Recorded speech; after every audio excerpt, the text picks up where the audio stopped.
നമസ്കാരം. VPR കിച്ചണിലേക്ക് എല്ലാവരെയും സ്വാഗതം ചെയ്യുന്നു. ഇന്ന് VPR കിച്ചണിൽ വളരെ വ്യത്യസ്തമായ ഒരു വീഡിയോ ആണ്. വെജിറ്റബിൾ ഉൽപ്പന്നങ്ങൾ കൃഷി ചെയ്തുണ്ടാക്കി ആഹാരമാക്കി കഴിക്കുന്ന ഞങ്ങളുടെ അയൽവക്കത്തുള്ള ഒരു നല്ല വീട്ടമ്മയുടെ, നല്ലൊരു കൃഷിക്കാരിയുടെ, പച്ചക്കറി കൃഷിയുടെ കഥ പറയുന്ന ഒരു വീഡിയോ ആണ്. ബിന്ദു എന്ന് പറയുന്ന ആ വീട്ടമ്മയെ പരിചയപ്പെടാം. ബിന്ദു ഇവിടെ കൃഷി ചെയ്ത് വച്ചിരിക്കുന്ന എല്ലാം നമുക്ക് കാണാം. ഒരുപാട് കൃഷികൾ ഇവിടെ ചെയ്തിട്ടുണ്ട്. നമുക്ക് വീഡിയോയിലേക്ക് പോകാം. നമുക്ക് ബിന്ദുവിനോട് തന്നെ ചോദിക്കാം. ബിന്ദു പറയും. ഇത് മുളക്. ഇത് കൊമ്പമുളകല്ലേ? കൊമ്പമുളക്, അതായത് നമ്മളിവിടെ ഉണങ്ങി വരുന്ന വത്തൽ മുളക് എന്ന് പറയുന്നത്. ഇത് പയർ, വള്ളിപ്പയറാണോ? അതെയോ? വലിയ പയർ, 18 മണിയും പയറ്. ഇത് വഴുതന. ഇത് വഴുതന. അത് പിന്നെ ഇലക്രൂസ്. ഇത് മുട്ടക്രൂസ്. ഇലക്രൂസ്, അതിന് വേറൊരു പേര്. മുട്ടക്രൂസ് കൂടുന്നത് പോലെ കൂടില്ല, ഇലക്രൂസ് ആണ്. അതിന് വേറൊരു പേരുണ്ട്, അതെനിക്ക് അറിയത്തില്ല ഏതാണ്. അതായത് കൂർക്ക. വള്ളി ബീൻസ്. ഇത് തക്കാളി ഉണ്ട്. ഇത് കോളിഫ്ലവർ. ഇതിന്റെ വിത്തെടുക്കാൻ വേണ്ടിയിട്ട് പൂ വിരിഞ്ഞേക്കുന്നത്. പൂ വിരിഞ്ഞിരിക്കുന്നത്. പിന്നെ ഇത് കാബേജ്. ഇത് കാബേജ് ആണ്. പിന്നെ പുഴുക്കാടൊക്കെ ഉണ്ട്, മരുന്നടിക്കാൻ. നമ്മള് മരുന്നൊന്നും അടിക്കുന്നില്ലല്ലോ, പക്ഷെ പോയിസൺ ഒന്നും ചെയ്യുന്നില്ലല്ലോ. ഇത് മത്തങ്ങയല്ലേ ബിന്ദു? അത് മത്ത. ഇതും കാബേജ് ആണ്. ചീരയല്ലേ? പച്ചച്ചീര. ഇല മാത്രമായിട്ട് കറി വയ്ക്കുന്നു. പടവലങ്ങ എല്ലാം വിളവെടുത്തതാണെന്നാണ് ബിന്ദു പറയുന്നത്. ഇത് ചെറുതായിട്ടുണ്ടായി വെഞ്ഞുള്ളി പടവലം. ഇതല്ലേ പടവലം? നമുക്ക് കാണാം. പിന്നെ ഇത് വേറൊരു സൈസ് പയറാ. ഇത് നല്ല ടേസ്റ്റുള്ള ഇത് പൊളിച്ച് വെക്കണേ. ഈ ചേമ്പ് അത് തണ്ട് വില എല്ലാം കൂടെ കൂട്ടി കറി വെക്കണ ഒരു ഭാഗമാണ്. ഇതെന്നാ പയറാ ബിന്ദു? ഇത് അത് വലിയ പയർ, 18 പയറാണ്. നീളമുള്ള സൈസ് പയറ്. പിന്നെ പാവലും പയറും കൂടെ ഒരു പന്തലയിലാണ് കയറ്റി വിട്ടിരിക്കുന്നത്. പാവയ്ക്ക ഇന്നലെ പറിച്ചതാണോ? ചെറിയ പാവയ്ക്ക കാണാനുണ്ടോ നമുക്ക്? എല്ലാം കൂട്ടിലിട്ടേക്കുക. ഈ ഈച്ച കൊത്താതിരിക്കാൻ വേണ്ടിയിട്ടാണ് ഇങ്ങനെ കൂട്ടിലിട്ടിരിക്കുന്നത്. ഇവിടെ പോയിസണൊന്നും അടിക്കുന്നില്ല.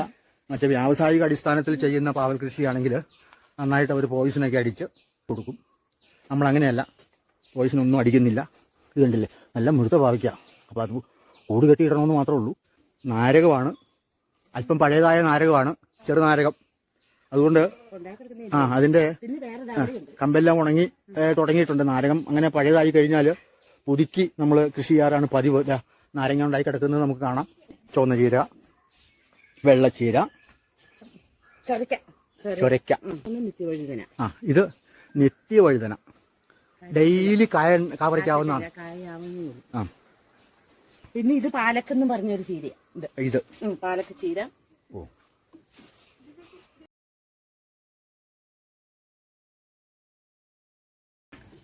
ഇതും കോളിഫ്ലവർ കൃഷിയാണ് അല്ലേ ബിന്ദു? ഇടയ്ക്ക് ഓരോ പയറും വെച്ചിട്ടുണ്ട്. പുഴുവിനുള്ള മരുന്നടിക്കാത്തത് കൊണ്ടാണ് ഈ കോളിഫ്ലവറും ഈ പയറും ഒക്കെ ഇങ്ങനെ നിൽക്കുന്നത്. ജൈവ മരുന്നാണ് ബിന്ദു തയ്യാറാക്കി അടിക്കുന്നത്. നല്ല കൊഴുപ്പിലാണ് ഈ തൈകളൊക്കെ നിൽക്കുന്നത്.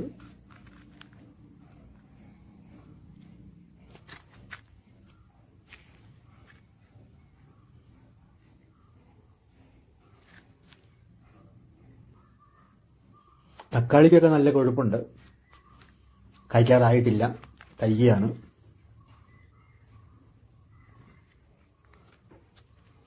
ഇടയ്ക്ക് പയറും നട്ടിട്ടുണ്ട്. ഈ പയറൊക്കെ നല്ല ടേസ്റ്റുള്ള ഇനം പയറാണ്. ഇതെന്താ, മുരിങ്ങ ബീൻസാണ്. മുരിങ്ങക്ക പോലെ കിടക്കുന്ന ബീൻസ്.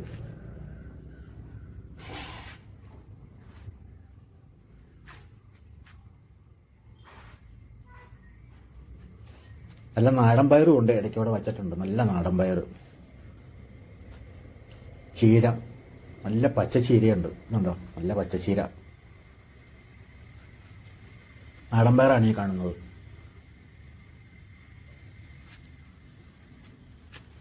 കുറ്റി ബീൻസ്, വള്ളിയിൽ കയറുന്ന ബീൻസ് കൂടാതെ അരയടി ഒരടി പൊക്കത്തിലെ നിലത്ത് നിന്നും കായ്ച്ചു കിടക്കുന്ന ബീൻസാണിത്.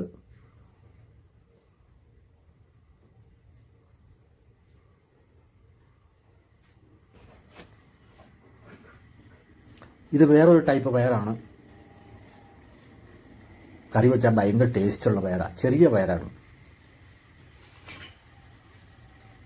കായ്ഫലം തുടങ്ങിയിട്ടില്ല, മുട്ടിട്ട് വരുന്നതേ ഉള്ളൂ.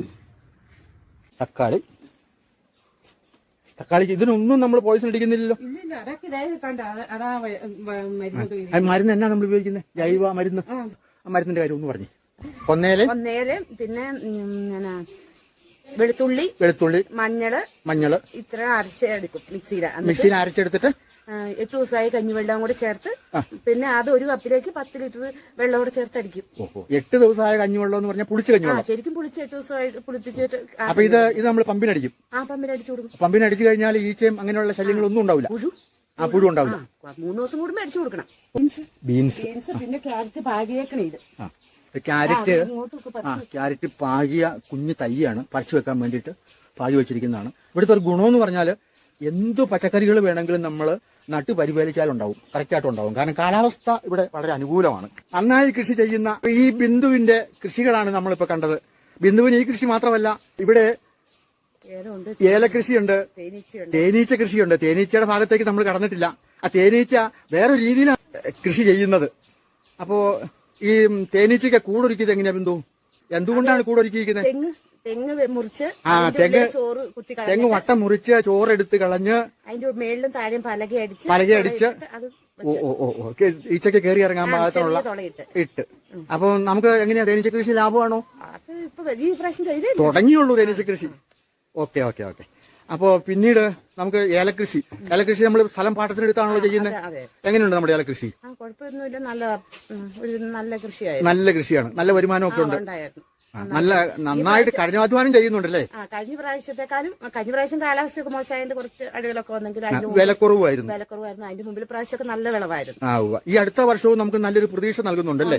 ചെടിയൊക്കെ നന്നായിട്ട് വരുന്നുണ്ട്. മാതൃകാപരമായ കൃഷി കാര്യങ്ങൾ നോക്കുന്ന ഒരു നല്ലൊരു കൃഷിക്കാരിയും നല്ലൊരു വീട്ടമ്മയുമാണ് ബിന്ദു എന്ന് നമ്മൾ ആധികാരികമായിട്ട് അയൽവക്കക്കാരെന്നുള്ള നിലയ്ക്ക് ഞാൻ പറയുകയാണ്. ഒരു കാര്യം കൂടി ഉണ്ട്, നമ്മുടെ ആ തേനീച്ചക്കൂട് ഒന്ന് കാണിച്ചു തരണം. ഓക്കെ, എത്ര തേനീച്ചക്കൂടുന്നുണ്ട്? 10 വെച്ചിട്ടുണ്ട്. അതിൽ 6-7 കയറിയിട്ടുണ്ട്. തേനീച്ച എങ്ങനെ വന്നു കയറുവാണ്? അപ്പൊ നമ്മൾ പിടിച്ചു കൊണ്ടേ ഇടുന്നില്ല. വലിയ തേനീച്ചയാ, ചെറു തേനീച്ചയല്ല. നമുക്കൊന്ന് കാണാം. ബിന്ദുവിന്റെ ഏലച്ചെടിയാണ്. ഇതെല്ലാം തൈച്ചെടികളാണ്. കായ്ഫലം ആകുന്നതേ ഉള്ളൂ. ഇക്കൊല്ലം വേനൽ തുടങ്ങിയതിന് ശേഷം ഒരല്പസ്വല്പമൊക്കെ നനയ്ക്കുന്നുണ്ട്. ഇതാ ഈച്ച വന്നിരിക്കുന്നു, ഈച്ച വന്ന് കയറുന്നു, ഈച്ച പുറത്തേക്ക് പോകുന്നു. ഇതാണ് തേനീച്ചക്കൂടെന്ന് പറയുന്നത്. തെങ്ങിന്റെ തടി അടിയിലും മുകളിലും വെട്ടി പലകയടിച്ച് നല്ല വൃത്തിയായിട്ട് ഉണ്ടാക്കി ഈച്ചയ്ക്ക് റാഗലുണ്ടാക്കുന്നതിന് വേണ്ടിയിട്ടുള്ള സംവിധാനങ്ങളെല്ലാം ഒരുക്കി മേച്ചിലും ഉണ്ടാക്കി നനയാതെ വളരെ ഭംഗിയായിട്ട് തന്നെ ഉണ്ടാക്കി വച്ചിരിക്കുന്ന ഈ തേനീച്ചക്കൂട് തീർച്ചയായിട്ടും കർഷകർക്കൊരു മാതൃകയാണ്. ഈച്ച നന്നായിട്ട് കയറി ഇറങ്ങുകയും ചെയ്യുന്നുണ്ട്, നമുക്ക് കാണാം. ഈ കൂട്ടിലും നന്നായിട്ട് ഈച്ച കയറി ഇറങ്ങുകയും ചെയ്യുന്നുണ്ട്.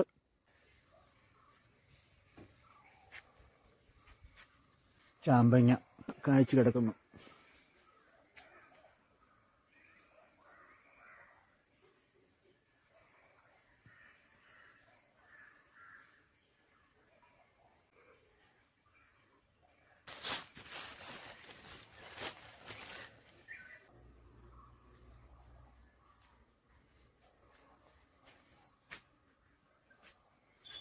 ഈ പന്തലേ കയറി കിടക്കുന്നത് മത്തങ്ങ ഉണ്ടാകുന്ന ചെടിയാണ്.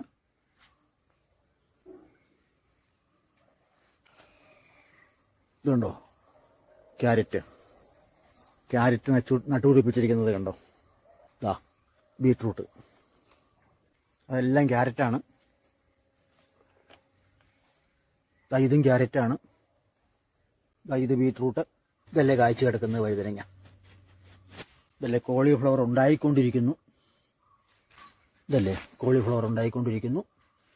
ക്യാബേജ് എന്ന് പറയുന്ന മുട്ടക്കൂസാണ്. അത് ഇങ്ങനെ കൂടിക്കൊണ്ടിരിക്കുന്നു. ഇതല്ലേ നമുക്ക് കാണാം, കൂടിക്കൊണ്ടിരിക്കുന്നു. ഇതല്ലേ തക്കാളി നന്നായിട്ട് കായ്ച്ചു കിടപ്പുണ്ട്. കോവയ്ക്ക കായ്ച്ചു കിടക്കുന്നു.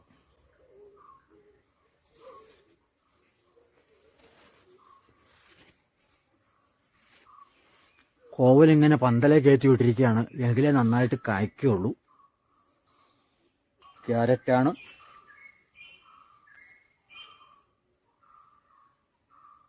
ബീട്രൂട്ട്, ഇതും ഒരുതരം ഇലക്രൂസാണ്. ക്യാരറ്റാണ് നമ്മളിപ്പോൾ കാണുന്നത്. ഇത് മല്ലിയിലയായിരുന്നു. ഇപ്പം നിലവിൽ കാര്യമായിട്ട് മല്ലിയില ഇല്ല, അല്പസ്വല്പമൊക്കെ ഉള്ളൂ. മല്ലിയിലയൊക്കെ തീർന്നതാണ്.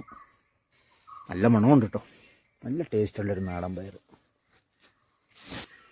ഇതൊരു കാട്ടുതക്കാളി എന്ന് പറയും. നല്ല രുചിയുള്ള തക്കാളിയായി ഈ കാട്ടുതക്കാളി. എന്തോ പഴുത്ത് കിടക്കുന്നുണ്ടോ? കിടക്കുന്നു, പഴുത്ത് കിടക്കുന്നു. ഇവിടെ എല്ലാം കാ കിടപ്പുണ്ട്, ഇഷ്ടം പോലെ കായ്ക്കും, നിറയെ കായ്ക്കും. ആടിനുള്ള തീറ്റ പ്ലാവില. സബ്സ്ക്രൈബ് ചെയ്യാൻ മറക്കല്ലേ. ഇതെല്ലാം പുതിയ പുതിയ കൃഷികൾക്ക് വേണ്ടിയുള്ള ജോലികൾ ആരംഭിച്ചു വച്ചിരിക്കുന്നതാണ്. ആട്ടിൻ ചാണകമാണ് ഇട്ടിരിക്കുന്നത്. ഇതുണ്ടോ, ഇതൊരു കാന്താരി ചീനിയാണ്. ബിന്ദുവിൻ്റെ ഏല കൃഷി.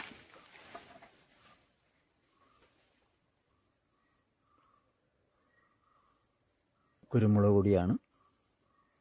ഈ ധൃതി പിടിച്ച ജോലിക്കിടയിൽ സമയക്കുറവുള്ള ബിന്ദുവിനോട് ഇത്രയും കാര്യങ്ങൾ ചോദിച്ചറിയുവാനും ബിന്ദുവിൻ്റെ ഈ കൃഷി കാര്യങ്ങൾ പഠിക്കുവാനും അറിയുവാനും സാധിച്ചത് വളരെയധികം സന്തോഷമുണ്ട്. ബിന്ദുവിനോട് വീണ്ടും വീണ്ടും നന്ദി പറഞ്ഞുകൊണ്ട് ഈ എപ്പിസോഡ് ഇവിടെ അവസാനിപ്പിക്കുകയാണ്. ഈ വീഡിയോ ഒന്ന് സപ്പോർട്ട് ചെയ്യണേ. നന്ദി, നമസ്കാരം.